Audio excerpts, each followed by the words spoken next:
Well, we are seeing players book their place in round 3. Het Nenches has earned his spot there. In fact, he and Owen Roelofs, another young Dutchman, are the first players to win through to round 3. There are players already there, of course. Players 33 to 64 in the world rankings. One of these two goes through to join them. Evil Charlie, the man from the Czech Republic, Karel Sedlacek, or Robert Owen, Stack Attack from South Wales. It's quite a difficult one to call this. Robert Owen has had spells where he's played some really, really impressive stuff. A lot of those spells have come when he's not actually been on the tour. And Karel Sedlacek has these little flashes where you think he can be a real serious player, but then seems to go missing for a few weeks or months and doesn't really make much of an impact. It could light up Red's Bar Stage 2 at Minehead, this, or it might not. I'm with you on this one. I think you've got two players who are 45. incredibly similar to each other in a few regards, but most of all, maybe you could level, and I don't want to use the word criticism because it's not me criticizing them, but they've played their best darts on the PDC tour maybe when they haven't had tour privileges. Yeah, I mean, I remember Robert Owen was making serious coin in the whole Modus thing and Challenge Tour and basically everything that wasn't PDC ranked stuff. Even then, when he was playing as a top-up player, he was still doing well. But he's one of those where he's almost more successful when he hasn't been a member of the tour. I don't know what's going on this afternoon, but it seems like it's only Dutch players who are going through to the next round here, Dan, because we've got Roelofs, Gerijts and Kijvenhoven and Nenches all through.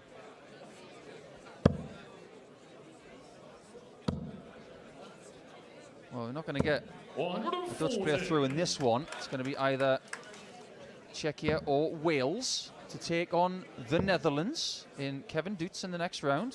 That's who's awaiting the winner of this one. Yeah, Wessel Nijman, one of the young Dutch players, beat David Sumner, who's one of the Riley's qualifiers.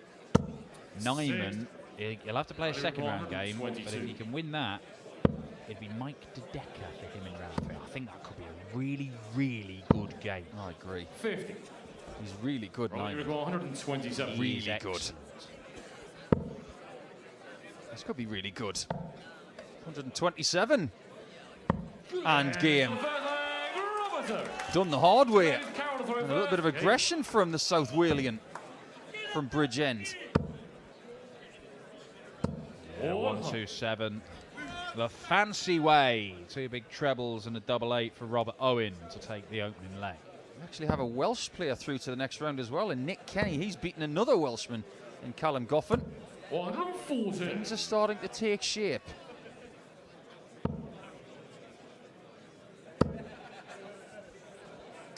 Game's going on at the minute. You've got Daniel Closer, 5-2 up on Adam Warner. 2-all between Aaron Monk and Dylan Slevin. And George Killington in the early stages of his return to the UK Open after getting his tour card back immediately at Q School, taking on Robbie Knops of Belgium. 140. As for this one, flip a coin. It really could be 6-5 either way, unless somebody finds that patch of purple that we all want to find when a game starts that is this tight. 90. Robbie Brings the bull into play there. Evil Charlie leaves himself 71. Robert Owen could do something similar. 65. Yeah, only gets to 25, but it's still a 2-darter he leaves. That's why they do it. Single 18 for tops. Oh, now that's a mistake. 31. Robbie require 96. He's already had a 1-2-7 out. This will feel a lot easier. He's got that top left. That was not top right. That was about as good as the previous one was bad. It's almost like he was laying up for double 9. Well, when you get down to a finish like that, you only need 2 good darts out of 3, and he found those. I don't know what you think about this, Dan, but this UK Open, for me, has had more obvious strength than ever before. Even some of the qualifiers, we know an awful lot about them. Does that say something about the strength of darts, or is it just that we have more information at hand because of how people qualify and other stuff that they do? Because in previous years in this tournament, people have had stories about them and we knew nothing about them at all.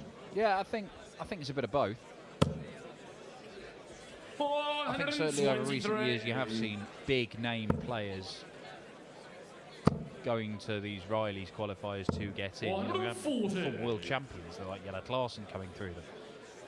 You know, it doesn't feel. I know that some amateur players kind of got the ump about it. It's not like these Riley's qualifiers aren't for former major champions to be turning up and playing. Well, ultimately, it's for anybody who's not on the tour. But there is certainly a lot more information around. More interest. I think the strength in depth has obviously been growing over a number of years. So you are going to see less heralded names in the latter stages. 888 for his first leg of the contest, and he might pay the price for that. 91. As you saw in leg 2, he took out 96. And these finishes are getting slightly less every single time. He goes for them 127, 96, 91 this time, but he doesn't take it, meaning it should be 2-1. Yeah, on the third leg, Karel break of throw as well. So Karel Sedlacek, who would have been concerned of potentially going 3-0 down there. There's nothing you could do to stop Robert Owen having a look at the 91. All of a sudden we're back on throw, and Evil Charlie's looking to make it 2 apiece. Where are we at with the development of darts in Czechia? Because we've obviously had Gavlas in the final session last year. We know that Sedlacek is pretty much the poster boy for Czech darts. But when you look at other players coming from that country, we were almost waiting for somebody else to make a statement. Remember Dalibor Smolik from last year? Yeah. He's pretty useful. He goes to the Eastern European qualifiers. There's a young lad who goes by the name of Thomas Hudek, who's a good player from the Czech Republic. Yeah, I like him. But with the changes to the European Tour qualification system, and there's a real chance that the Czech players who are tour card holders will not be in Prague in the Czech event. The only Czech representation you may have are players who aren't tour card holders. So that's good news for the likes of Hudek or whatever, but it's bad news for the likes of Karel Sedlacek and Adam Gavlas. And you could make a very strong case, bad news for Czech fans over there. Yeah, because they want to turn up and see Sedlacek. They want to see their best players. You're going to give a leg up to players, you give a leg up to the best players from those nations, would be my argument. But it's for 2-2. And it is there. Karel Sedlacek battles back from 2-0 down to level. That is such a good dart. That flat angle of attack that Karel's always had. As soon as he hits that central portion of tops, just over the top, he knows that he can't nestle it underneath. And he goes left naturally and plants it in the top left corner. That's a wonderful shot. He does throw these little needles of darts. They're not the smallest darts in the game, but they are pretty dainty. And he does seem to pick his way through the forest of tungsten occasionally, Karel Sedlacek. I can imagine that being a pretty dangerous journey, going through a forest of tungsten. Oh, 83. It doesn't feel like... sometimes Robert Owen, you feel he's crashing those darts into one another. Bit like that. Sedlacek seems to place them. Yeah, it's a push with Karel. Very graceful push. There's a lot of violence in the follow-through of Owen. And he's always had this stacking method, hence the nickname. 81. He decides to lay up there sensibly. It is, but it is interesting for a player whose darts go in as they do to be leaving tops when he's got other options. Because if this is just above double top, you think it gets harder for him. It doesn't matter if he sticks it there. You bring up a really good point, because I've seen Robert play an awful lot the last 4 years. he's got this incredible knack, a bit like Humphries, 97. with his ability of hitting 140s with a blocking first dart. I still don't know how he does that. But Robert's also got that kind of quality. When that dart is above tops, I'm with you, it's a blocker. But for some reason, he has found a way of getting it underneath and to the right. So he almost glides off the barrel or the flight and finds a way to do it. It's a very unique way of stacking darts. And that look, there's a lot of talk about equipment and darts, and the vast majority of the time it's nothing to do with the darts. But having the mastery of your particular set of equipment, so you can do these little manoeuvres. 59. Finding it, Humphries is a brilliant example of somebody who can go past or over what looks like a blocker dart into a treble or a double. So he's switching there because he didn't like that lie, because it looked like he was covering a lot of the bed. Yeah, that's because of the flights. If you were to look at the board straight on, it lands flat with the flight going left. So if he hits over the right side of that treble 20, he's going to cover it with the stem and the flight. If he goes over the top on the left, still got plenty of bed to aim. 146. Yeah, so one thing you don't often see from this particular camera angle, you see from which way it's kicking, left or right. You can see on the vertical axis, but less so on the horizontal axis. Now Sedlacek has left himself a one treble combo, but that's a great looking dart for Robert Owen. And he finds the treble to leave tops. And he finds tops again for a 160 finish. Robert Owen goes 4-2 up. He's not very evil, is he? That was a very respectful fist bump there from Karel Sedlacek for what is the second 160 finish we've seen in as many games. And he is fiery as Robert Owen, especially when he made the semi-finals here 6 years ago. Of course, yeah. 129. Another one of the less heralded names to go deep in this tournament. Remember the other semi-finalists? Gary Anderson, Corey Cadby, Dave Pallett. Correct. With John Part in the quarters. What a tournament that was. Yeah, incredible. When John Part beat Mervyn King. There was also, that was the year where everybody was confined to barracks because of the dreadful weather, was it not? I was in the hotel down the road before I played Terry Jenkins on this stage, the game that opened the tournament. And just walking here in that snow, it felt like Ranulph Fiennes. Yeah, I missed that game. I was too busy digging a van out of some snow about 3 miles away from here. That's what Sedlacek's got to do here. He's got to get his spade out and start digging away. He's not doing badly. He leaves himself on 81 after 9, and it's against the Robert Owen darts, and we could be back on throw in a few seconds' time. 81. No need. Well, he's gone for it to double 13.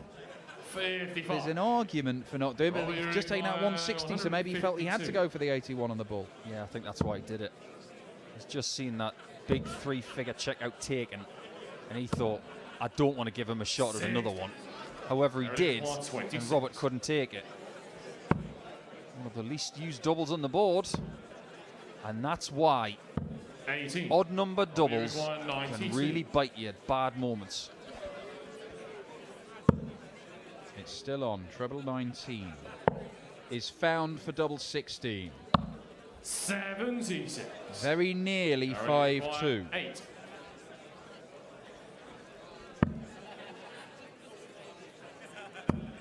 Very definitely 4-3. Karel Sedlacek.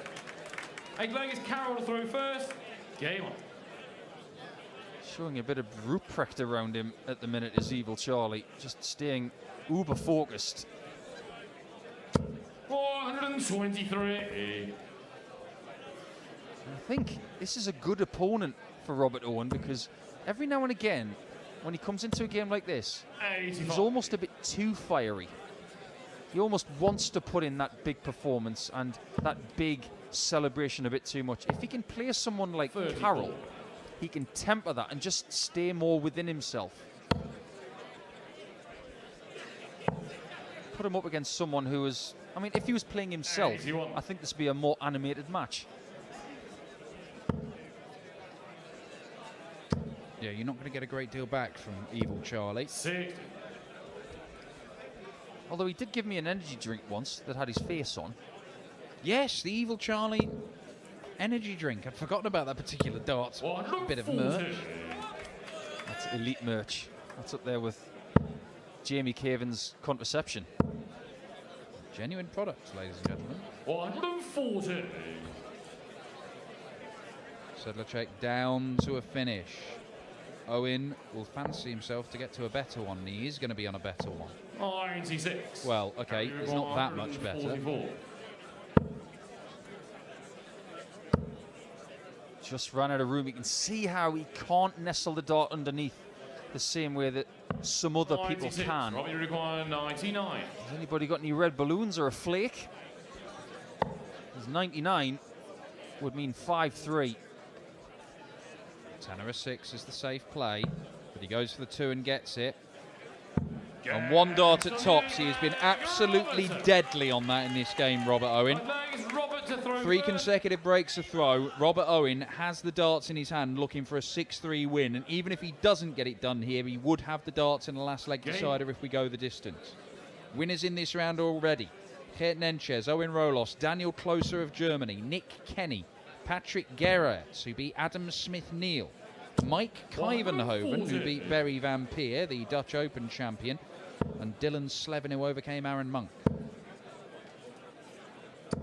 In games that are currently taking place, Joe Croft is 3-1 up on James Hurrell at the minute.